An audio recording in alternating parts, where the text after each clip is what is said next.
안녕하세요. 광경호입니다. 지난번 영상에서 힐스테이트 광교중앙역 퍼스트 분양 소식을 알려드렸는데요. 뭐 잘 아시겠지만 지금 뭐 언론에 아주 떠들썩하죠. 9억 이하도 중도금 대출 알선을 안 하겠다고 해가지고 지금 뭐 아주 뜨거운 감자가 되어 있습니다. 보통 모집 공고문은 좀 애매하게 씁니다. 그래서 뭐 중도금을 알선하지만 책임은 지지 않는다. 대개 이제 이런 문구가 많은데, 힐스테이트 광교중앙역 퍼스트도 사실은 그 모집 공고문에는 조금 뭐 애매하게 써놨습니다. 다 되진 않는다. 뭐 이런 식으로 돼 있기 때문에 좀 그것만 가지고는 확실히 알 수가 없는데, 뭐 근데 이제 홈페이지에 중도금 대출 알선 안 한다고 돼 있고요.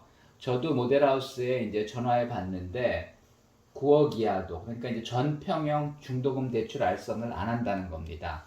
그리고 이제 중도금 대출을 그 주택 담보 대출로 아시고 계신 분들도 계신데, 중도금 대출은 건설사가 알선하는 신용 대출입니다.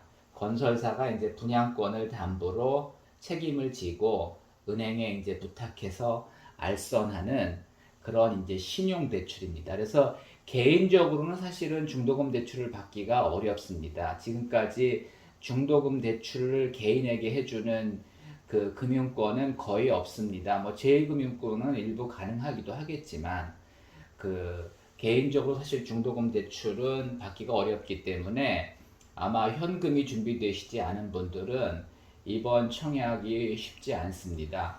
보통 이제 중도금 대출은 오피스텔 같은 경우는 대개 이제 무이자 대출을 해줍니다. 왜냐하면 오피스텔은 분양이 잘 안 되기 때문에 뭐 무이자라기보다는 이제 분양가에 포함이 돼 있는 거죠. 그래서 이제 오피스텔은 대개 이제 무이자 대출이 되고요. 또 이제 아파트 중에도 분양이 잘 안 되는 곳은 무이자 대출을 해줍니다. 그 다음에 이제 일반적으로는 이자 후불제, 유이자죠. 유이자지만 이자 후불제로 이제 중도금 대출을 해주고, 중도금 대출을 안 해주는 경우는 거의 드문데, 왜 그럴까? 뭐 사실은 제가 내부자가 아니기 때문에 정확한 건 알 수 없지만, 뭐 은행권과 이제 협상을 하다가 잘 안 됐을 수도 있고요.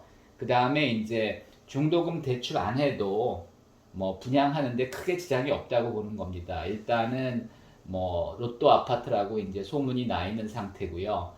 그 다음에 이제 광교에 입성하고 싶으신 분들이 굉장히 많습니다.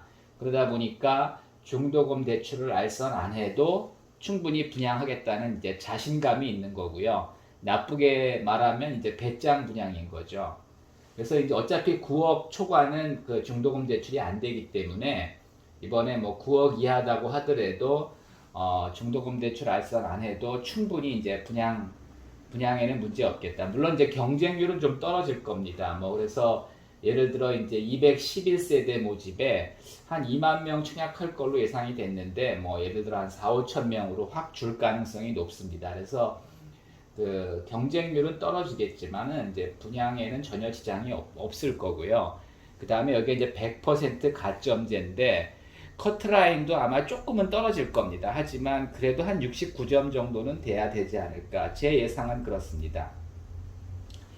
일단 그 중도금 대출이 안 된다는 가정하에 에스테이트 광교중앙역을 분양받으시려면 입주 전에 5.7억에서 8억 정도가 필요합니다. 근데 사실 대부분은 이제 그리고 이제 계약금이 20%이기 때문에 1.5억에서 2억이 필요한데 사실 계약금도 이제 준비가 안 되신 분들이 많이 있을 겁니다. 계약금도 1.5억이나 2억으로 꽤 세기 때문에 이 정도 현금을 가지고 계시는 분들이 이렇게 많지는 않을 겁니다. 그럼 어떻게 해야 되느냐? 사실은 뭐 그 계약금도 없으신 분들은 어렵고요. 또 이제 그 뭐 대개 이제 여기는 100% 가점제이기 때문에 무주택자가 이제 무주택자만 이제 청약을 할 수가 있습니다. 유주택자는 안 됩니다. 그렇다면 이제 대부분 이제 전세를 살고 계실 거고요. 물론 이제 전세 대출이 있다면 사실은 좀 어려울 수가 있지만 전세 보증금이 100% 내 돈이라면 전세 담보 대출이 가능하기는 합니다. 뭐 신용 대출은 뭐 1억 이상은 안 되고요. 보통 이제 요즘 같은 경우는 연봉 이내에서만 신용 대출을 해주기 때문에 1억 이상은 안 된다고 봐야 되고, 그 다음에 이제 지금 살고 있는 전셋집의 전세 보증금을 담보로 전세 담보 대출이 가능합니다. 은행권은 이것도 어렵고요. 이제 제2금융권을 이용하셔야 될 것 같은데, 하여튼 전세금 담보 대출이 가능합니다. 근데 이거는 그 전세 대출이 없어야 됩니다. 그 다음에 이제 또 한 가지 방법은, 지금 전세를 살고 계신다면은 입주는 24년 6월까지입니다. 그동안에 이제 월세로 옮기는 겁니다. 그리고 이제 그 전세 보증금을 가지고 중도금을 내는 거죠. 뭐 이것도 이제 가능은 합니다. 한번 생각해 보시기 바랍니다. 실제로 아파트 분양받아 놓고 돈이 부족해서 일단은 월세로 옮기고 그 보증금을 이용해서 뭐 계약금이나 중도금을 내시는 분들이 있습니다. 뭐 이것도 안 되시는 분들은 그 청약하시면 안 됩니다. 뭐 하여튼 시행사가 뭐 이렇게 선언을 했기 때문에 일단은 중도금 대출은 안 된다고 봐야지, 그냥 뭐 해주지 않겠나 이렇게 생각하시고 했다가 안 되면은 상당히 이제 낭패를 볼 수가 있습니다. 이게 이제 그 전매가 되는 경우에는 뭐 이제 중도금 대출이 안 되면 전매를 하면 되는데, 여기 이제 전매도 안 됩니다. 그러다 보니까 잘못하면 상당히 이제 어려운 상황에 빠질 수가 있기 때문에 신중하셔야 됩니다. 그 평면도가 나왔는데요. 60제곱미터 A는 33세대입니다. 그리고 이제 남동향이고요. 마통풍 구조입니다.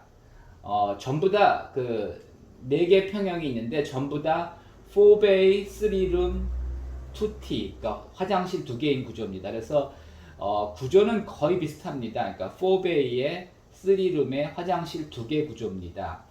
근데 이제 향과 이제 통풍이 좀 차이가 나는데, 60제곱미터 A는 이제 남동향이고요. 마통풍 가능합니다. 60제곱 B도 22세대의 남동향이고 마통풍 가능합니다.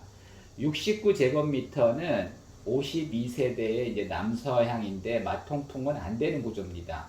뭐 거의 다 판상형이지만은 이제 마통풍은 안 되는 그런 구조입니다. 그리고 84제곱미터는 104세대의 마통풍 구조입니다. 남서향이고 마통풍 구조입니다. 그래서 그 일단은 60에 60B 84가 좋은 것 같고요.